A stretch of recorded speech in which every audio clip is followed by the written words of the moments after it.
Hey guys, welcome to my latest video. Today, we're going to discuss 4 extremely powerful spirit beings and the impact that they have on Negima and UQ Holder. But before I get into it, I have to give a huge shout out to Krystal Dawson. Because this isn't a video I ever planned on making. But when I read their comment on a previous video, it got me thinking. And then one thought led to another, and now I think we've got a pretty solid theory on our hands. That's why I want to encourage you guys to leave comments. I do actually read them, and as you can see, it might even spark an idea for a video. So again, a massive thank you to Krystal Dawson for inspiring this video. You rock. The comment came from my ancient high-level spells video, where I said this. I don't know who this Tyrant of Flame is supposed to be. In Greek mythology, Hephaestus is the god of fire, but he definitely isn't a tyrant. In fact, he's one of the nicer Greek gods, so I don't think the incantation is referencing him. But Krystal suggests that the Tyrant of Flame is this guy, one of the 4 guardian spirits in Dana's castle in UQ Holder. At first, I completely dismissed these guys. Not that they aren't cool, but they only show up for about 4 chapters and they aren't that important to the story. Don't get me wrong, I love that fight as much as you did, but at the end of the day, they're really just a wall for Tota to smash through. Unless this theory is correct. Because if it is, not only does it add to the overall lore of Negima, but it might even change the way we look at the entire magic system. Okay, maybe I'm exaggerating a tiny bit, but I'm just really excited about this. Okay, let's back up a bit. First of all, who are these guys? Well, unfortunately, we don't know very much. Just that they are 4 extremely powerful, high-level elemental spirits that apparently work for Dana. The Thunder Spirit is called Ruin Ishkur, and he's the only one to get any real information about. We know virtually nothing about the other 3, just that they're spirits of water, earth, and fire respectively. Which is more than a little disappointing, cause they have some pretty interesting designs. Especially this lady. She looks like a Norse Valkyrie. Can we get her story please? But I digress. From the way they talk, they're comparable to Ruin Ishkur, so we can make some assumptions about the other 3 based on what we know about him.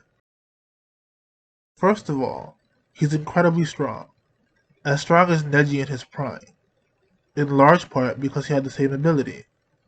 He can transform his body into electricity and fly around at lightning speed. But while Neji had to use an extremely complex and dangerous dark magic technique to accomplish this, Ruin Ishkur can do it naturally. And while that does seem insanely broken, there is a little bit of a precedent for it. Remember, he isn't a human, he's a spirit. In Negima, non-human species have certain abilities that they can use inherently without casting spells. Kotaro doesn't need a spell to transform into his werewolf form. Homura doesn't chant to use her blaze power. And Neji, who uses Magi and Rebia to transform, is constantly compared to a high-level demon. In the Magic World arc, people aren't surprised that he can transform. They're surprised that he's a human that can transform. For non-humans, it's pretty normal. Obviously, Ruin Ishkur takes this to a whole new level, but it's not a completely foreign concept. Fun fact, even though we don't meet him until well into UQ Holder, he may have been referenced way back in Negima.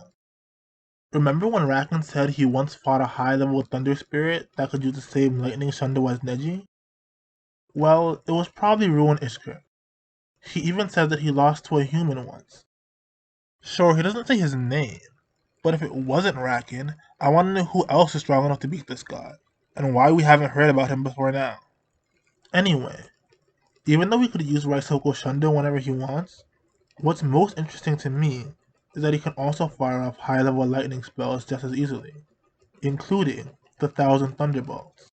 Maybe that isn't super surprising to you, considering that it is the spell that allows Neji to use Raiten Taiso in the first place, but it's still the strongest lightning spell in existence, and he can just spam it with no setup and no consequences.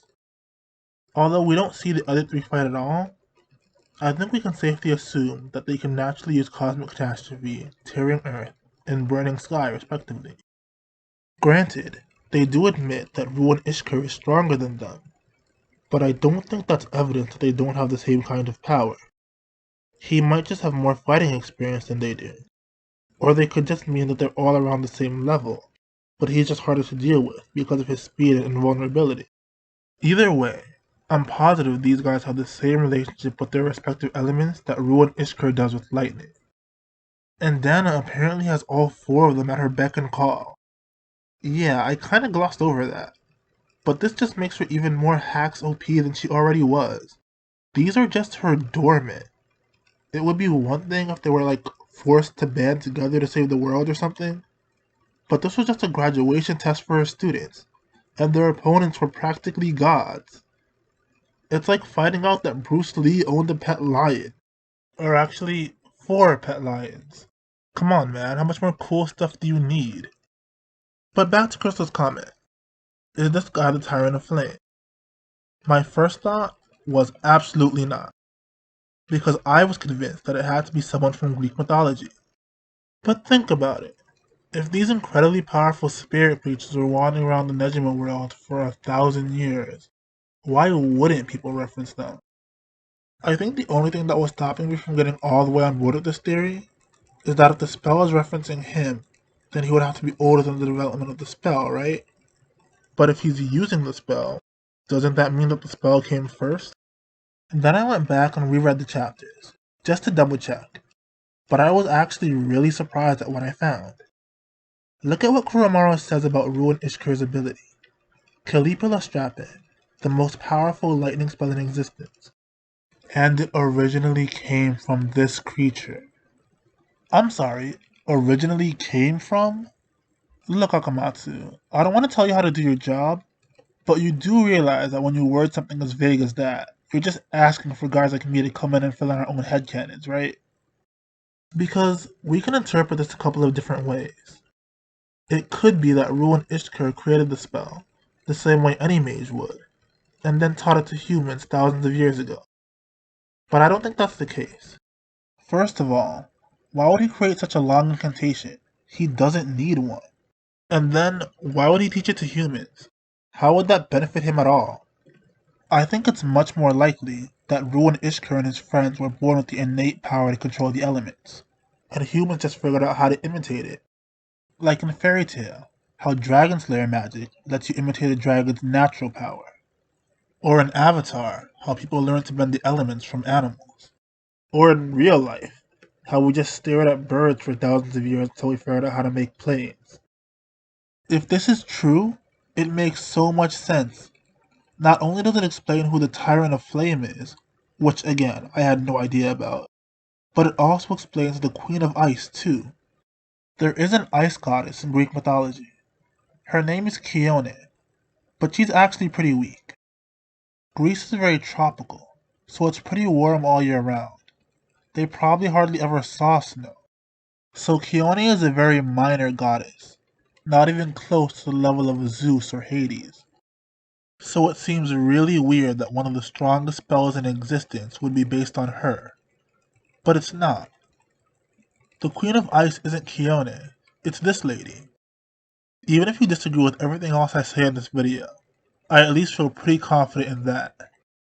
For the purposes of this video, I'm operating under the assumption that this is the Tyrant of Flame, this is the Queen of Ice, this is the King of Hades, and Ruin Ishkur is the Lord of the High Palace. For simplicity's sake, I'm going to refer to them collectively as the Elemental Kings. And if anyone has a problem with me calling them kings, even though one of them has a clearly feminine appearance, let me be the first to inform you that females can be kings too. We don't discriminate here. But this has some pretty crazy implications for the franchise. Before we get into the theory crafting though, there's something I want to nip in the bud right away. If you look at the wording of the Ancient King spells, heed the contract and serve me, it sort of implies that you can actually channel the power of these spirits. And while that would be interesting, I don't think so. That's just not how magic works in this world. The energy to perform spells comes from 2 sources. First, mana, the energy of the planet or the environment. Second, the mage's own mental energy, or spiritual energy, or whatever you want to call it. This is the energy that allows them to control mana. Every mage only has a limited amount of mental energy, which is why they can't just spam their spells endlessly, even though they're technically powered by the earth itself. If they could borrow the power of these gods whenever they wanted, then casting spells wouldn't tire them out, but we know it does. In the magic world, Neji even says he could only use 1,000 thunderbolts 4 times a day. He doesn't say, I can only use it as many times as Ruin Ishkur lets me, and if he's not in the mood, then I'm just out of luck. I think heed the contract and serve me is more saying, with this spell, you can be as strong as Ruin Ishkur, not that you can literally use his power instead of your own. But who knows? That could have been what the original creators of the spell were going for. Hell, they might have even succeeded at some point for all we know. I'm not opposed to the idea, I'm just saying it doesn't match up with what the manga has been showing us for years. Mages have kind of an interesting relationship with spirits. Despite what I just said, they can summon weaker spirits, at least for a short time. The spell Evocatio Spiritus can summon Valkyries or Salamanders. In the Gravekeeper's Palace, you always summon a minor spirit to scout the area ahead of them. And in the School Festival, Neji uses minor spirits to operate his Cassiopeia for him. He even says that it's the most basic magic that anyone would have learned first. So summoning spirits is relatively easy. Of course, that doesn't mean you can summon the Elemental Kings. Obviously, there are many tiers above all the spirits I just mentioned. Even if a mage was powerful enough to summon them, I doubt they would be able to control them. Unless it was Dana, because apparently she did that. Did I mention yet how OP she was? But the strongest spirits that a mage not named Dana could summon are the Valkyries and Salamanders. Which actually kinda makes sense, because, at least the way they're depicted in Negima, Valkyries seem to be wind spirits, and wind is closely connected to lightning magic. And even though they don't show any specific abilities in the manga, in mythology, salamanders are usually fire spirits. For all we know, they could be the underlings of Ruin Ishkur and the Fire Tyrant. Maybe humans learn to summon them by watching the kings do it, just like with the ancient high-level spells. And if we take that one step further, maybe this is the origin of magic as a whole. Maybe all magic, or at least Western magic, is just humans trying to mimic the powers of spirits and demi-humans. It's kind of like how Neji was able to learn Magia Erebia from a vampire like Evangeline. I know that's a very unique case, and humans are not really supposed to use Magia Erebia, and it may turn you into a demon, etc., but that's still an example of a human learning magic from a magical creature. Obviously, every single spell wasn't used by a spirit first. Eva made Magia Erebia, and Neji created a bunch of spells himself. But maybe in the really early days of magic, the only spells they had were the ones they copied from the spirit creatures. It goes without saying that there's no proof of any of this, and we are firmly in the domain of headcanon now. But if you're willing to humor me, and we assume that all of this is true, then it has some weird implications for Nejima's magic. For instance, what about the beings that are referenced in other spells? Jovis Tempestus Fulgaris references Jupiter, the Roman god of the sky, and Laculatio Fulgoris references Skaha, an Irish mythological figure. So, does that mean that Jupiter and Skaha could randomly show up at Mahora? I know this makes me look like a hypocrite, but I don't think so. I didn't take the references to mean that they actually existed. They were just a means of comparison. Like, I can shoot lightning, just like Zeus does in the myth. But with the introduction of the elemental kings, that brings their existence into question. There is no definitive proof one way or the other. We just don't have enough information. But in my opinion, acknowledging Jupiter's existence requires too many assumptions. Yeah, I know, I just said it was all headcanon, and now I'm saying it has too many assumptions. I'm never happy. But let's just take this idea to its logical conclusion. If Jupiter exists, then the entire Greco-Roman pantheon exists. And if they exist, then that means that all of the stories about them, or at least some variation of them, are all true. And if all that's true, then, well, what happened to them? They were so involved in the lives of humans for so long. And then what? They just disappeared one day? I don't buy it. And just to be clear, I am a huge mythology nerd. I would be all for it if the Olympians were at Negima. But I just don't think they fit into this world. Now, maybe I'm just wrong, and there's a perfectly reasonable explanation for how it all works, but that would require even more assumptions. At least for me, it makes more sense to assume that all the spells are based on the elemental kings that we already know exist. Also, if you were in ancient Greece and you saw ruined Ishkur doing his lightning thing, you'd probably just assume it was Zeus anyway. That's why I think these guys are so important. They could have been influencing the way magic has developed since the very beginning. Are you starting to get why I'm so excited about this now? But what do we actually know about these guys? Next to nothing. But if you think that's gonna stop me from speculating anyway, then you don't know me at all. First of all, the characters refer to Ruan Ishkur almost interchangeably as a spirit or a demon, which I'm pretty sure are completely different things, but I don't think they were actually trying to identify his race with those statements. Other than Kuramaru, I'm not sure any of them would even know the difference. I think they were just turning a phrase, meaning we can't use it to identify them either. Instead, let's quickly go through each of the races in the manga and rule them out one by one. First up, yokai. Yokai are Japanese demons.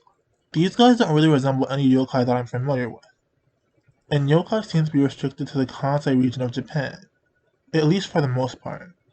But the only time we ever see the elemental kings, they're not even on Earth. The next option are demi-humans from the magic world, but I don't think that fits either. Demi-humans, like Emily or Theodora, are still mostly humanoid, but with some extra features like horns or tails. The elemental kings have completely inhuman appearances, and I know what you're going to say. What about Vrixho Nagasa, or those fierce god soldier things? They're from the magic world, and they're not human at all.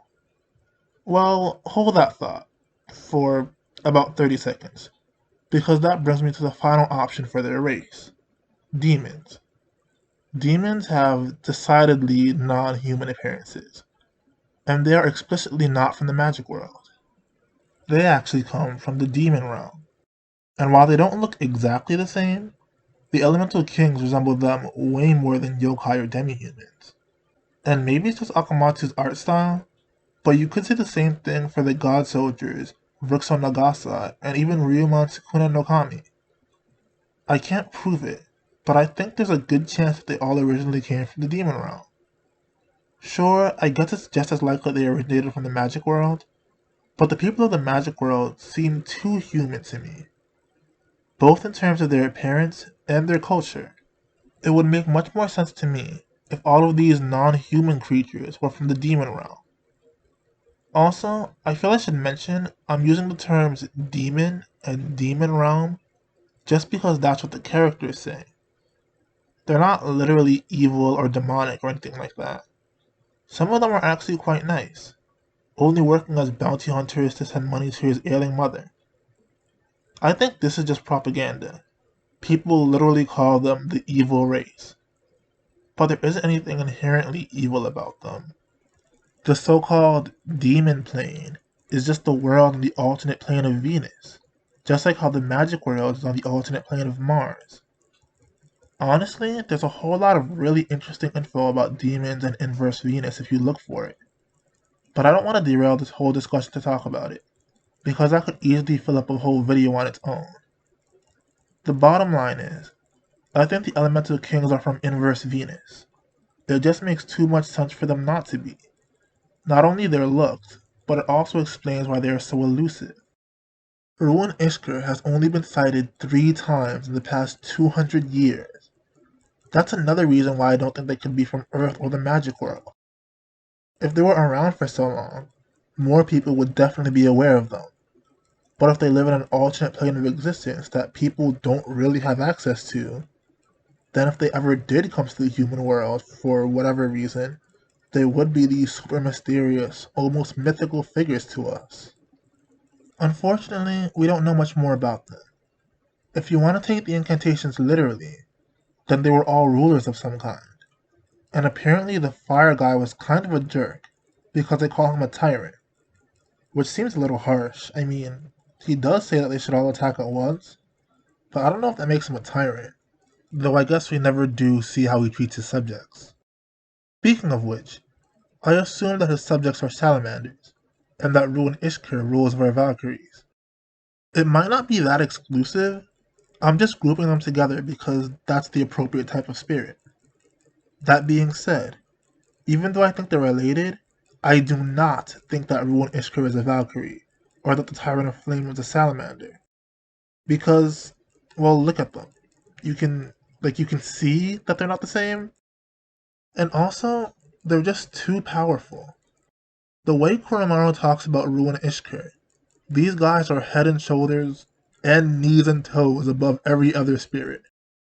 I find it hard to believe that there are hundreds or thousands more guys on this level, even if they live in another world. He also seems to talk about Ruin Ishkur as an individual, not as a member of a species. Plus, it would be pretty difficult for these four to maintain their positions as rulers if there was a whole race of beings who were just as strong. But then again, that begs the question, where did they come from, and how did they get that strong? I have no idea, but actually no, scratch that. I have two ideas. First, maybe they did start out as normal earth, fire, wind, and water spirits. But through years and years of intense training, and maybe some magical transformations, they were eventually able to become whatever they are today. Remember, Neji was able to permanently change his biology with Magia Erebia. The Elemental Kings could have used similar spells to achieve their abilities. Idea number 2. The Elemental Kings are completely unique entities. They were never regular spirits. They didn't have to train or rise through the ranks. They were just born with all their powers. Which just raises even more questions. If they were born with their power, then are they gods? Were their parents gods too? Do they even have traditional parents? Or were they created by someone? Or something? If so, who or what? I honestly do not know. There are just so many variables to consider with the Elemental Kings, which is why I wanted to talk about them so much. I know you probably think I'm getting way too excited about this, but you have to understand, when I decided to make this channel, the very first thing I did was sit down and make a long list of all the videos I wanted to make. There are things I've crossed off the list, and things I've added, but I've still been working through that same list this whole time. So for the most part, I know what videos I'm going to make. I just need to figure out the order I'm going to make them in. It's been a very long time since I've heard a new Negima idea. And this is a really cool Negima idea. So yeah, I'm excited. I know this video has kind of been all over the place, but to sum it up, I think these guys are some sort of spirit beings, but individuals, not members of any species. And they most likely came from Inverse Venus, rather than Earth or the magic world. And they may have even been actual kings and queens there. A few thousand years ago, while visiting the human world, the ancient Greeks saw their power and figured out how to duplicate it, and created the ancient high-level spells. Then at some point, Diana encountered them and either forced them or persuaded them to work for her. And as near as I can tell, that's the story of the Elemental Kings. But what do you guys think? Are these guys actually as important as I think they are? Or am I completely off base? Please let me know in the comments. I love talking to you guys. You have some great ideas. And who knows, I might just make a video about it. If you want to see more Negima videos just like this one, don't forget to subscribe and hit that little bell so you can never miss an upload. Until then, keep being awesome, and I'll see you all next time.